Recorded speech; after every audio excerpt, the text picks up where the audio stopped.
ទឹកដីនៃខេត្តកំពង់ឆ្នាំងខាងស្រុកទឹកផុសបាទដំឡើងរួចរាល់ហើយអញ្ចឹងសម្រាប់បងប្អូនដែលនៅខាងទឹកផុសបាទខ្ញុំបានជាមួយនឹងឥដ្ឋបាទយកទៅប្រាស់អាចតំណែងបានណានៅខាងទឹកផុស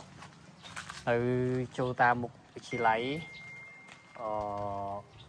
វិទ្យាល័យស្អីទៅនេះចង់ផ្លេចបាត់នេះចាំតិចទៀតខ្ញុំនឹងរៀបរាប់សម្រាប់ឥដ្ឋគឺប្រើជាមួយនឹងຂະຫນາດស្តង់ដារណាឥដ្ឋប្រភេទឥដ្ឋក្រាស់បាទឥដ្ឋក្រាស់ល្អហ្នឹងហើយចូលតាម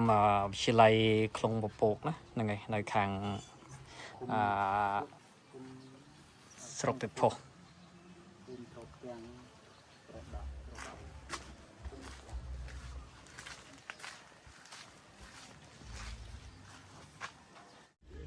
បា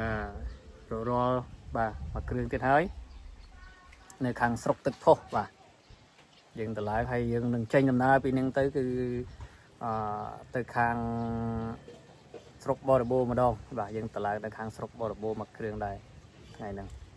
បាទអរគុណច្រើនសម្រាប់បងប្អូនដែលមានតម្រូវការតាក់ទងទៅនឹងម៉ាស៊ីនផលិតឥដ្ឋបាទអាចតំណែងមកបានណាហ្នឹងហើយ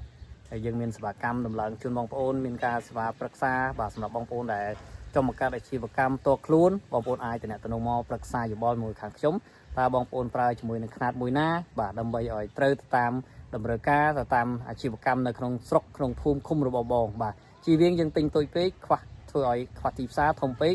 លើសពីទីផ្សារយើងមិនងើយនឹងបានដើមមកវិញណាហ្នឹងហើយអរគុណបាទសម្រាប់បងប្អូនដែលចង់បានបាទអាចតំណែងមកបានណាអរគុណ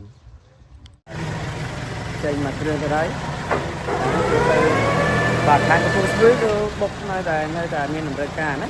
ហ្នឹងហើយនៅតែមានតម្រូវការបាទហើយគាត់ទិញមួយម៉ាស៊ីននេះយុទ្ធការຂະຫນាត់នេះគឺចេញបាន6ដុំណាចេញបាន6ដុំបាទ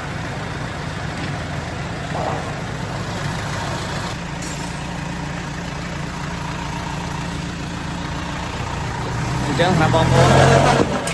ចង់បានអូបានដល់បានចេញតែហើយខ្សែបានតម្លើងគាត់ភាសាថ្ងៃនេះលេងយើងឲ្យឡើងទឹកទៅមុខណា